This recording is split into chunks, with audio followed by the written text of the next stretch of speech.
I'm a big fan of Sigmund Freud. I think he often gets a bad rap, and I'm happy to say that his reputation is actually coming back stronger nowadays, at least from what I can tell.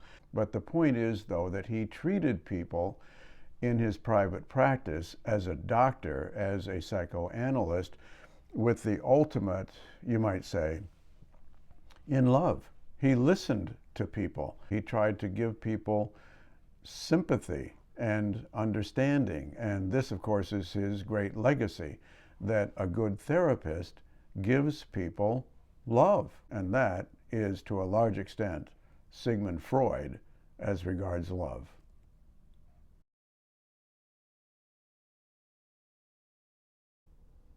Here's another really fast thought from an excellent book called Getting the Love You Want.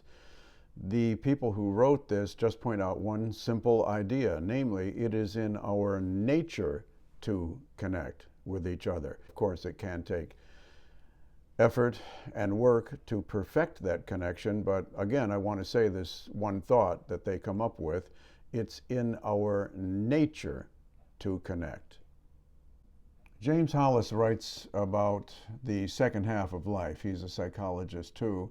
And he says that there is a certain danger in romantic love, namely that too often romantic love gets diluted and it becomes what he calls the new arena for meaning and transcendence and wholeness, and that's all great, except that people try to find it too often by fusing themselves with another person and obliterating their own sense of themselves, rather than coming to a new understanding of themselves and advancing within their own personalities. And so I find that a very interesting thought, that 1 and 1, to James Hollis, ought to equal 3. It ought to equal you, the other person, and the relationship. As Joseph Campbell has pointed out in other words,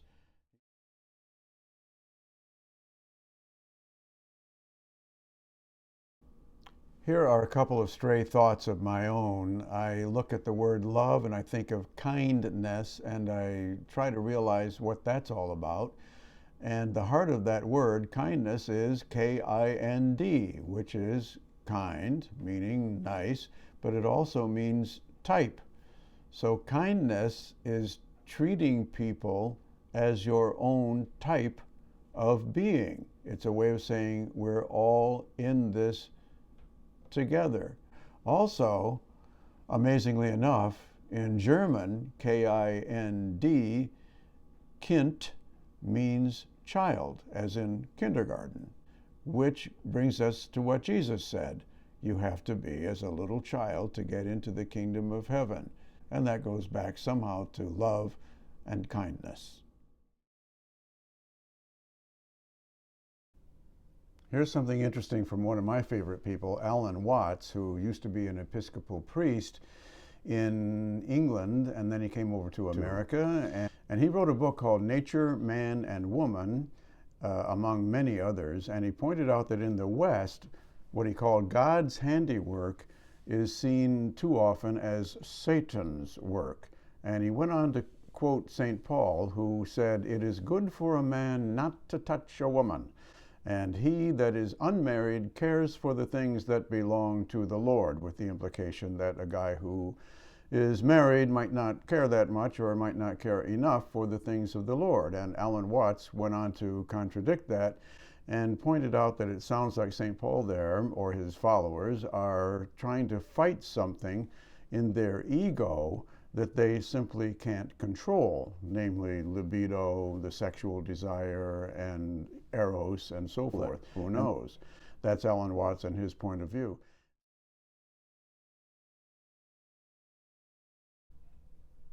Here's another comment on universal love, which I find very, very hard to grasp. And I think most people do too. They find it an elegant concept. Yes, I love everybody. You know the old joke. The hippie guy asked his hippie girlfriend, "Do you really love me?" And she said, "Of course I love you. I love everybody." So is universal love all that fabulous? Well, it should be. At least we ought to have universal ideas about not to hurt each other in general. And there's one teaching of the Buddha, or one saying from the Buddha, or from one of his followers at least, that I happen to like, namely, try to see yourself in others. See yourself in others. That's kind of hard, but if you can see yourself in others, and here's the well put point, then who can you hurt? That's pretty clever. A teaching of the Buddha. See yourself in others, then who can you hurt?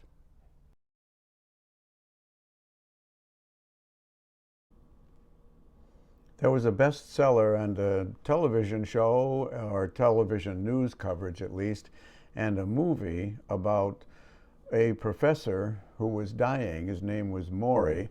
And Maury said an interesting thing about love and meaning. Namely, you get meaning in life. You get meaning by loving others.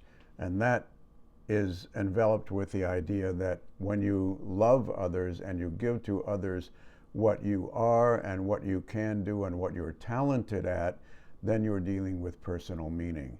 So that's a good way to connect personal self-fulfillment with the idea of doing something for other people.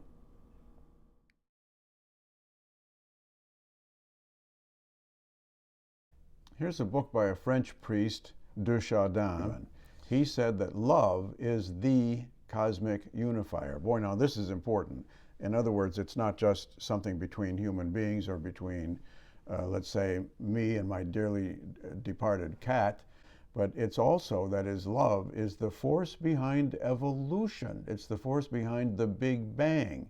It's what makes everything that is organized. This is something inside of us, in other words, that is loving, that expresses itself by itself, and that comes from God.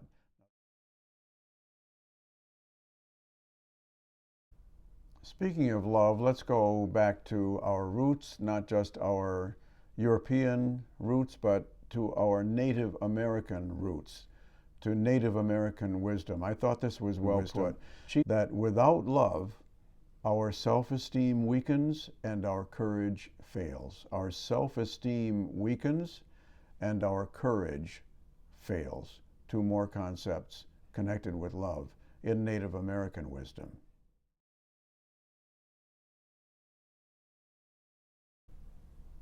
And going along pretty much with what we heard in Bittersweet by Susan Cain, there's C.S. Lewis, the British almost theologian. He was actually a fiction writer and nonfiction writer, and he wrote about all sorts of things, religious and psychological. And he came up with a wonderful formulation. He was given a gift once by his brother, and it was such a wonderful thing, something very simple, that he felt a stab of joy. He felt a stab of joy. That's a great way to say that things are mixed together, sadness and happiness, love and unpleasantness sometimes. I've felt it myself. I remember taking a picture of a beautiful scene in Bavaria, in Germany, and it was heartbreakingly beautiful. And I think that's what C.S. Lewis is trying to say, that in the midst of love, there is also heartbreak. Or in the midst of heartbreak, there can also be love.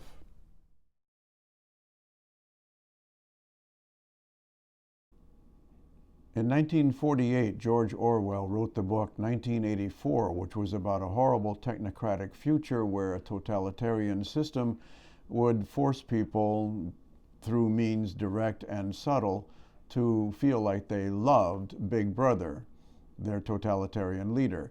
Of course, that's already happened. It happened in 1933 in Germany and in Russia earlier with Joseph Stalin. Not everybody loved those characters, of course, but too many people did. It can indeed happen. And we're on the way, in my opinion, to a system like that, where technocratic people are taking over and forcing us into forms of love that are altogether insidious. Now that will take hours and hours and hours to discuss, and I hope we can get around to it next time.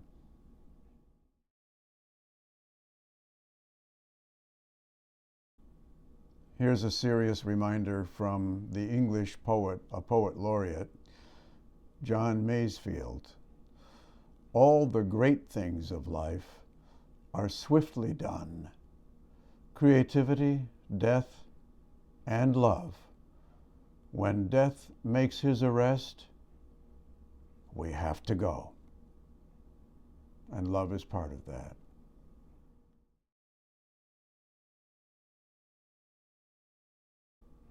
The English poet Auden said, quite simply, love each other or perish. Great thought. Maybe that belongs in the state motto of New Hampshire instead of live free or die.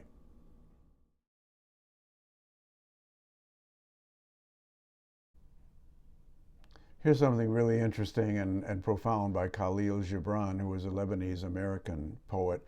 He said, first of all, talking about the broad scope of love, don't think to yourself, God is in my heart. Think instead, I am in the heart of God. If you are in the heart of God and the mind of God, and since God is universal love, then you are capable of universal love. He also said this, love doesn't know its own depth until its hour of separation. And again, if you've experienced bereavement and grief and the death of somebody you love, again, that's quite profound and quite accurate. Love doesn't know its own depth until its hour of separation. I guess another way to say that is you don't know how deep your love was until the person who's involved is gone. That's Khalil Gibran.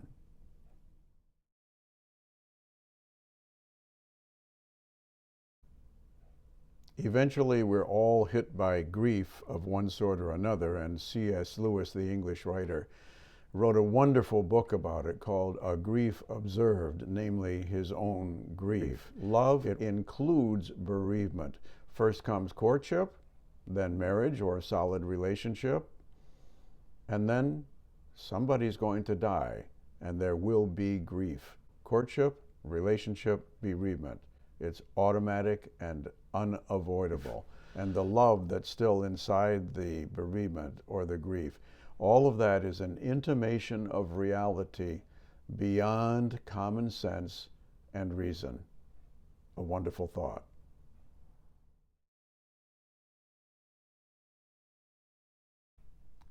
Here's one point of view by the German poet Rainer Maria Rilke, born of German parents, actually in Prague, and then he moved to Switzerland, where he died in 1926. This is a serious point of view, and he's trying to say, I think, that there are many more important things to do, farther horizons to reach to than just feeling like you're being in love. And he says, somewhat poetically, when do we become one with earth and stars? It is not achieved, young friend, by being in love, however vibrant that makes your voice. So I guess he's saying it's something of a thrill to be in love. We all know that. But at the same time, he's trying to say there are ultimate things that obviously surpass that just the same. And then there are other voices that say, no, it's all the same. But anyway, that's Rainer Maria Rilke.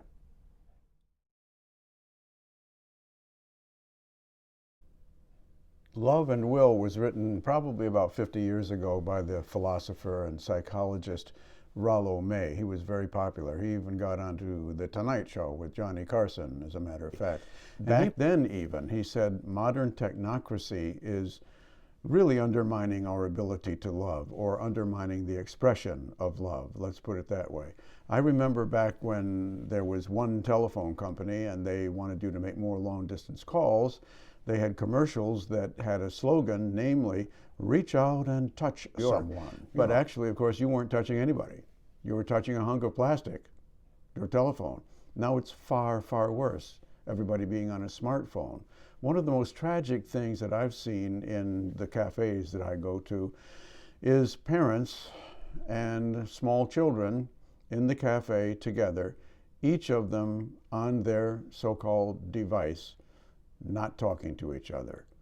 It's really something. I wonder how many kids are being robbed of an aspect of love from their parents because their parents say, well, you're 2 months old, it's time for you to learn the smartphone, and that way you won't be bothering me, and that way I won't have to communicate with you. Very, very sad development. So that's Rollo May and Love and Will.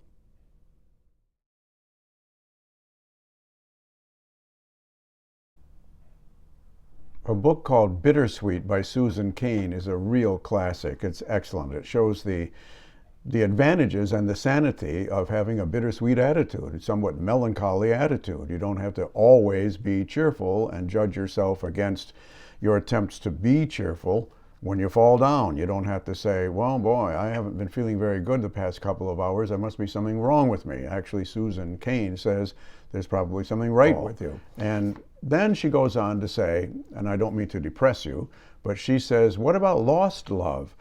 A lot of times we lose a love in the form of a person or a place or a job or even a personal dream. And she does point out one wonderful thing, Susan Cain. Love exists all the time, everywhere. It just changes shape. So you may have to wait for a new person, a new place, a new job, and a new dream. But it can be just as much love.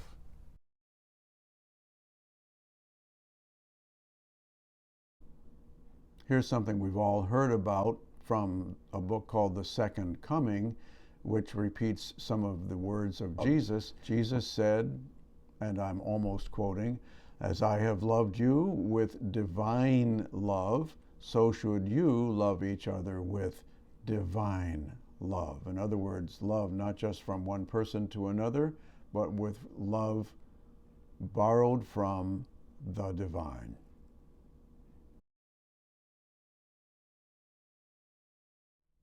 The Course in Miracles makes an interesting point about Christian love, namely love for all the people who were regarded as outside of the normal bounds of society. Nobody was regarded as a bigger scoundrel back then than a tax collector. Tax collectors, had a worse reputation than the IRS. And Jesus said, you too, Matthew, the tax collector, there's a place for you at the table. Now that's quite a thought. That's part of the definition of Christian love.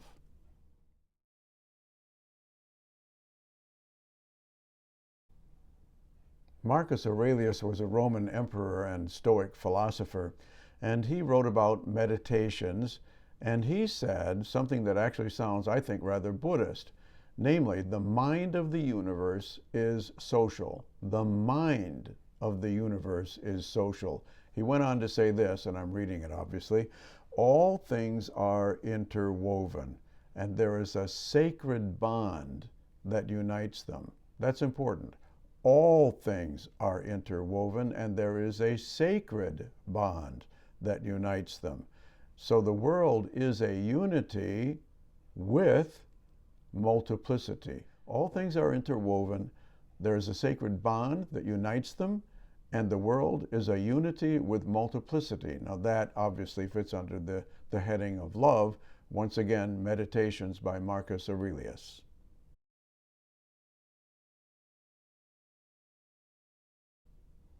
Here's something that's really rather difficult, rather complicated. At least I find it that way. We ought to try to let go of our sense of ourself, not only for our own psychological well-being, but for the well-being of the community, of the society. Then we're going along the right path. It is giving up on your sense of self. Most probably, I think you probably can't really do it. It's a certain twist on the notion of love. If you want to love others and love your society, it might be necessary to give up on your sense of self.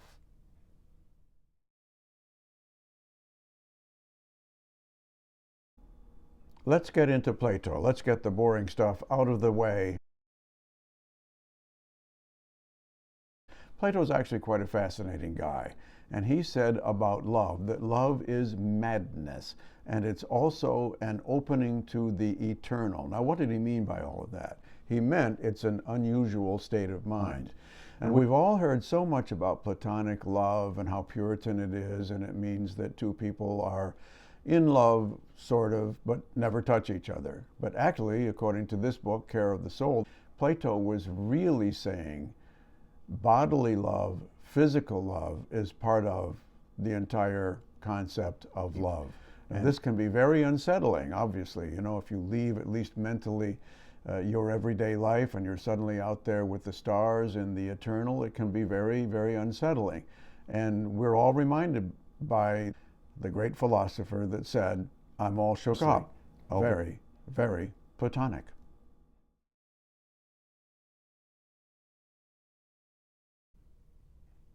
Here's one of my favorite books, Beyond Religion, that makes a point that other people, other books make, but it is made very well in this book, that sexual passion can become so intense that it sends lovers into another dimension.